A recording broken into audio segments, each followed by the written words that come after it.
Price Lord. கர்த்தர் நல்லவர், அவர் கிருபை என்றும் உள்ளது. இந்த காலை பொழுதிலே கர்த்தராகிய இயேசு கிறிஸ்துவின் நாமத்தினாலே உங்களை சந்திப்பதில் மிகுந்த சந்தோஷம். கர்த்தருடைய நாமம் மாத்திரம் மகிமைப்படுவதாக. இந்த நாளிலே நாம் தியானிக்க போகிற வசனம் யாக்கோபு 4ஆம் அதிகாரம் 17ஆம் வசனம்.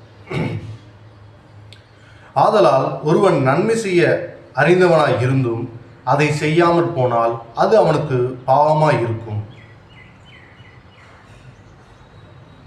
ஆதலால் ஒருவன் நன்மை செய்ய அறிந்தவனாய் இருந்தும் அதை செய்யாமற் போனால் அது அவனுக்கு பாவமாய் இருக்கும்.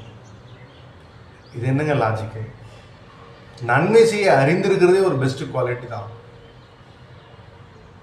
நன்மை செய்ய அறிந்திருந்தும் அதை செய்யாமற் போனால் அது அவனுக்கு பாவமாய் இருக்கும். எதை குறித்து ஆண்டவர் பேசுகிறார்? எதை குறித்து ஆண்டவர் நம்மோடு கூட பேசுகிறார்? நம்மளால நன்மை செய்ய முடியும். நாம செய்த நன்மை அல்ல, தேவன் நமக்காய் செய்த நன்மையை நாம் பறைசாற்றும் பொழுது அந்த நன்மையை நாமும் பெற்றுக்கொள்ள முடியும், மற்றவர்களையும் பெற்றுக்கொள்ள வைக்க முடியும். இலவசமாய் ரட்சிப்பை பெற்றுக்கொண்டோம். கிரயம் இயேசு கிறிஸ்துவினால் செலுத்தப்பட்டது.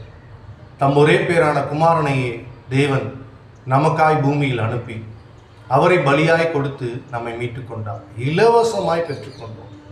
நாம் நரகத்தின் விறகு கட்டைகளாய் இருந்திருக்க வேண்டிய நாம், நரகத்தில் எரிந்து கொண்டிருக்க வேண்டிய நாம், இயேசு கிறிஸ்துவின் இரத்தத்தினாலே நாம் மீட்கப்பட்டிருக்கிறோம். நம்முடைய பாவங்கள், சாபங்கள், தரித்திரங்கள், இயலாமைகள், வியாதிகள் எல்லாவற்றையும் தேவன் சிலுவிலே சுமந்து தீர்த்து விட்டபடியினாலே நாம் முழுமையான ரட்சிப்பை பெற்றுக்கொண்டோம். மெய் தெய்வத்தை அறிந்து கொண்டோம்.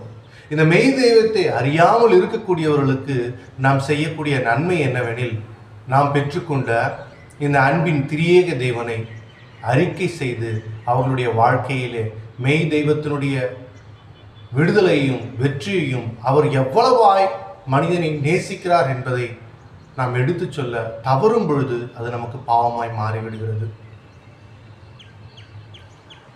ரோமர் 4ஆம் அதிகாரம் 25ஆம் வசனம்.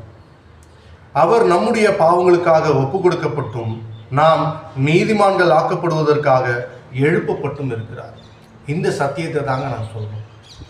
மனுஷன் பலவீன பாண்டம். எல்லாருமே சொல்லுவாங்க ஹியூமன் எரர்ஸ் நடக்கிறது சகஜம்தாங்கன்னு சொல்லுவாங்க. அது உண்மைதான்.